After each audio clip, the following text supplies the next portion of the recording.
Muy buenas tardes. El día de hoy vamos a dar inicio al laboratorio de separación de mezclas, el cual corresponde a nuestro tercer laboratorio de química general. En esta oportunidad hablaremos de cuáles son las técnicas más utilizadas en el laboratorio y las que más vamos a utilizar a medida que vayamos avanzando con la asignatura de química general. Para comenzar, vamos a hablar de qué es una mezcla. Una mezcla corresponde a la unión de dos sustancias distintas, pero que no reaccionan desde un punto de vista químico.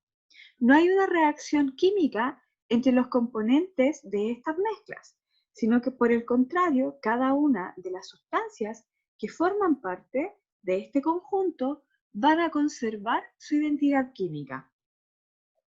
Podemos clasificar las mezclas como mezclas heterogéneas y como mezclas homogéneas. Cuando hablamos de una mezcla heterogénea, es aquella que desde el punto de vista macroscópico nosotros podemos distinguir los componentes que la conforman.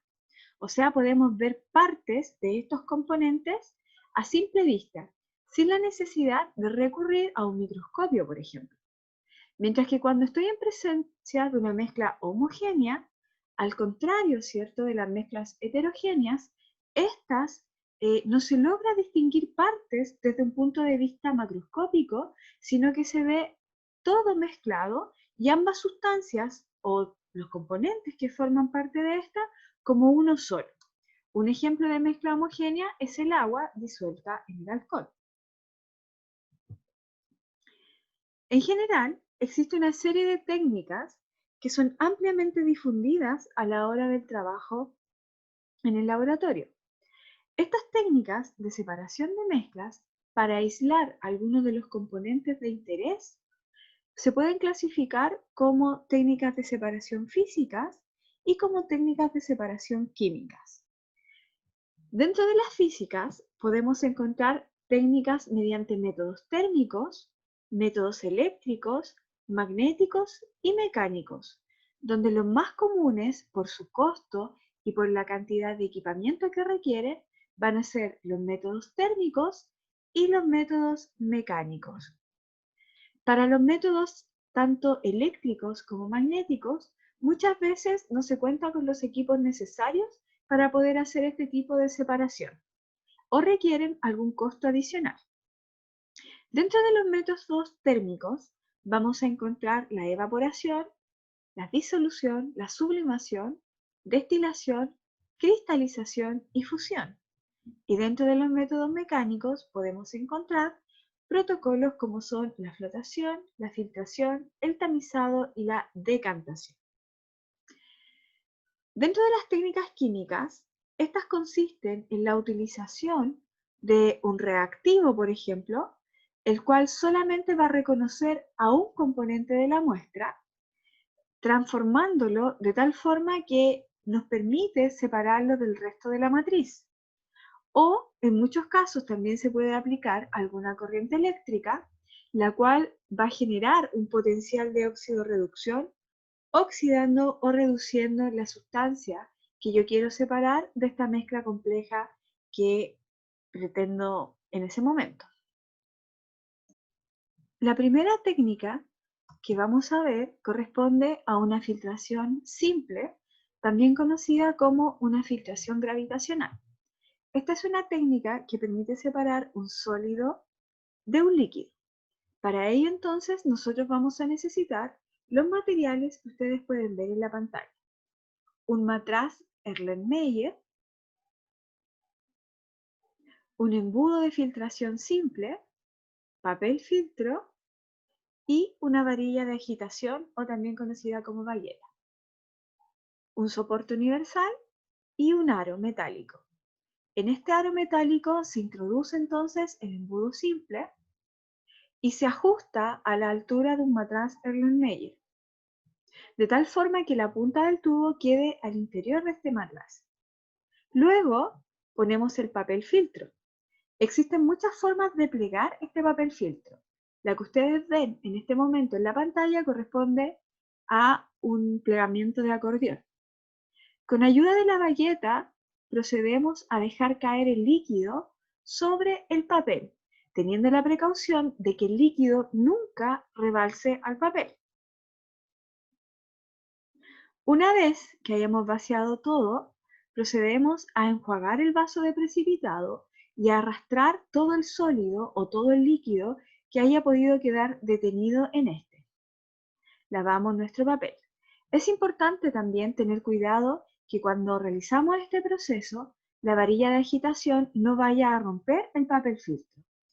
Y como ustedes pueden ver, en el matraz Erlenmeyer queda toda la parte líquida de nuestra mezcla heterogénea que teníamos al comienzo.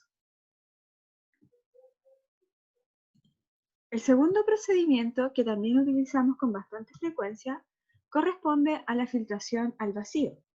En la filtración al vacío, también yo tengo una mezcla heterogénea formada por un sólido y un líquido, y necesito nuevamente aislar este sólido del líquido. Para ello entonces necesito los materiales como son un kitasato, un embudo Buchner con su correspondiente adaptador de goma, papel filtro pero esta vez redondo, una bayeta, una espátula, un vidrio de reloj, y procedemos entonces a sujetar muy bien nuestro matraz kitasato. La manguera que se está conectando en ese punto corresponde a una manguera de succión al vacío. Incorporo entonces nuestro adaptador al embudo Buchner, de tal forma que al ingrese aire se pueda hacer una mejor succión. El papel filtro debe ser exactamente del diámetro del embudo. Mojo levemente el papel con agua destilada para que se adhiera de mejor forma a las paredes y encienda el vacío para arrastrar esa agua destilada.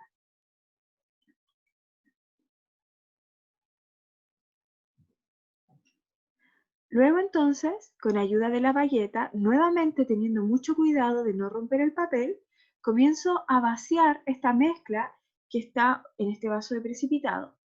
Conecto el vacío y como ustedes pueden ver, rápidamente cae el filtrado, quedando el sólido retenido en el papel filtro, mientras que toda la parte acuosa de esta mezcla queda en el matraz.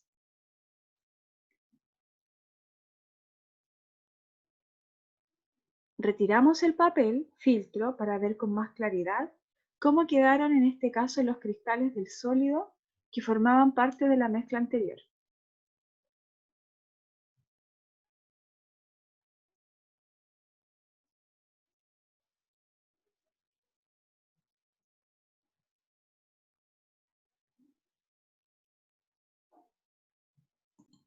Como ustedes pudieron ver, la filtración al vacío es muy similar a lo que es la filtración simple o filtración gravitacional. La diferencia radica en la velocidad a la cual se realiza este proceso. A pesar de eso, la filtración eh, al vacío presenta algunos inconvenientes, sobre todo cuando el tamaño de la partícula del sólido es demasiado pequeña. Por efectos de la succión que se realiza al vacío, esta podría llegar a atravesar el papel. Por lo tanto, para sustancias que son más pequeñas o con una textura un poco más distinta, se necesita entonces realizar una destilación, perdón, una filtración de tipo simple. Otra forma de separar mezcla sólido-líquido corresponde a la centrifugación. Esta técnica nos sirve cuando el tamaño de la partícula que deseo separar es muy pequeño.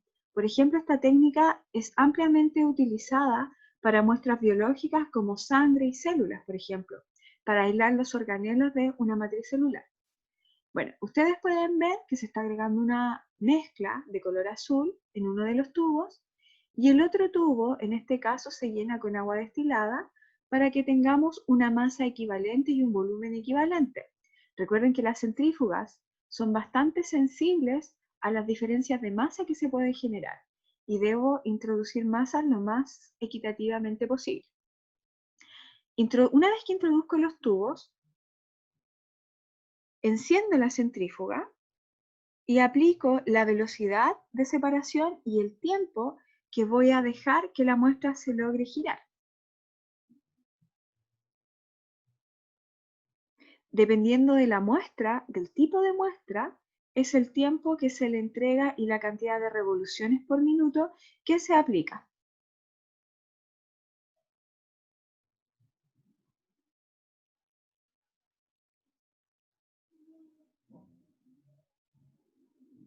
Una vez que se retiran los tubos y se ha detenido el proceso, como ustedes pueden ver, todo el sólido queda adosado a las paredes del tubo, mientras que toda la parte líquida de la mezcla se separa completamente y se puede sacar del tubo como se muestra a continuación, quedando solamente la muestra sólida.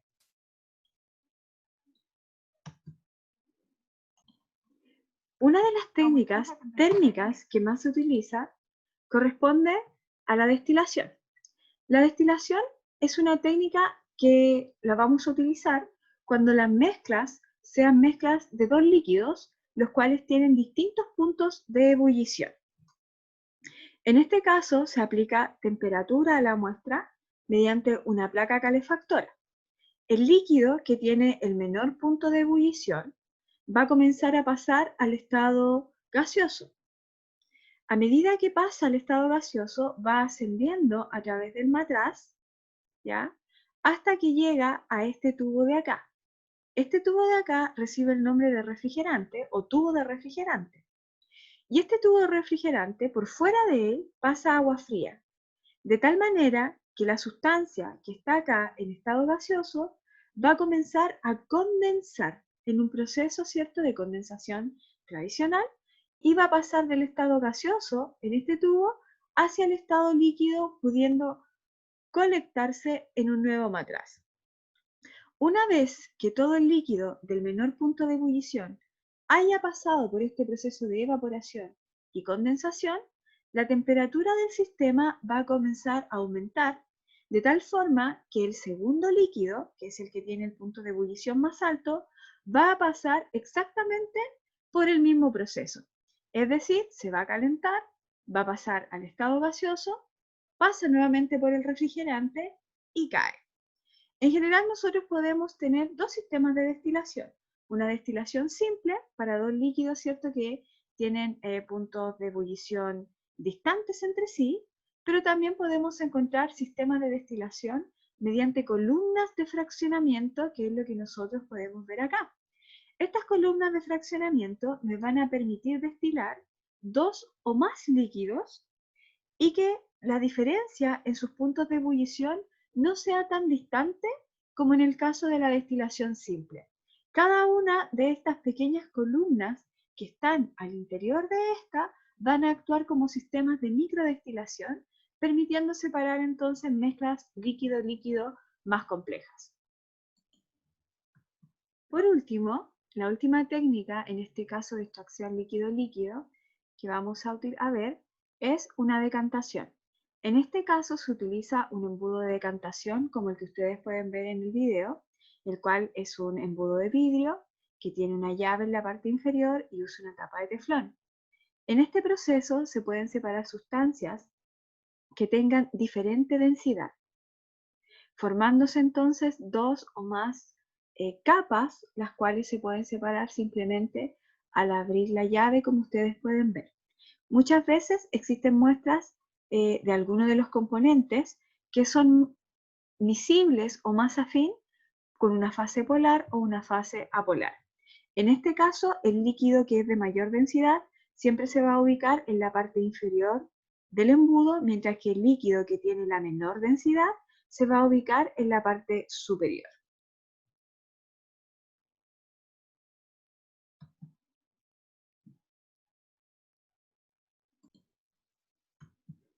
Por último, vamos a ver lo que corresponde a la sublimación del yodo.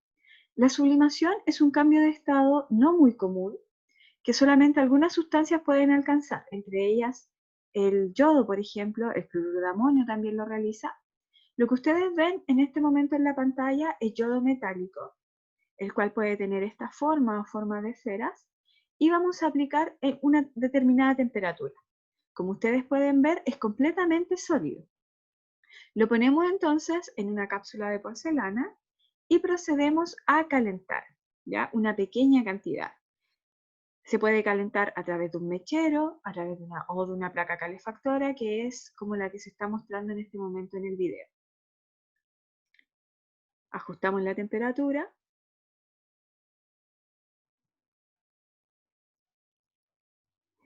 Y podemos ver cómo a medida que se va calentando esta muestra de yodo, se van desprendiendo vapores de color morado.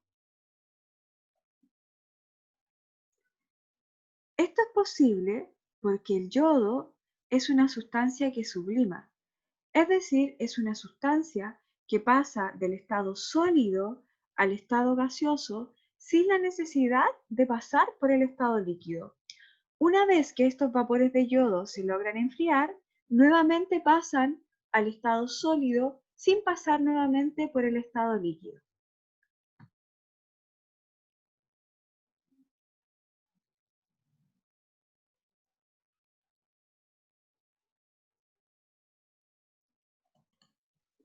Bueno, acá les dejo el link de cada uno de los videos que vimos con los procesos o con las técnicas de separación de mezclas más utilizadas. Pueden revisarlo con calma y con mayor detalle en sus casas.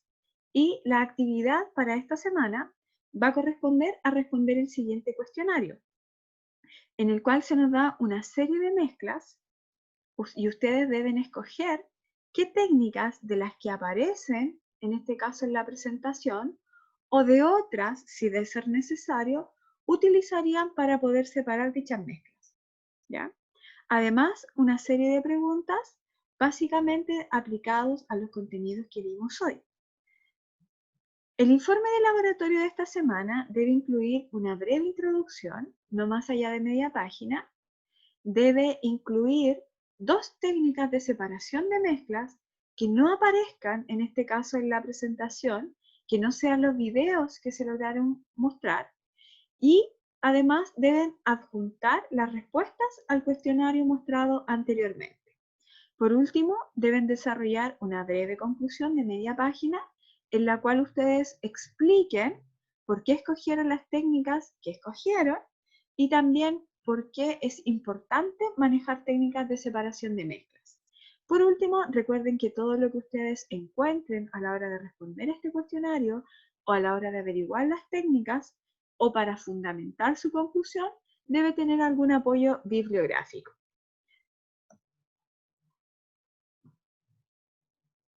Eso es todo por hoy y nos vemos entonces la próxima semana.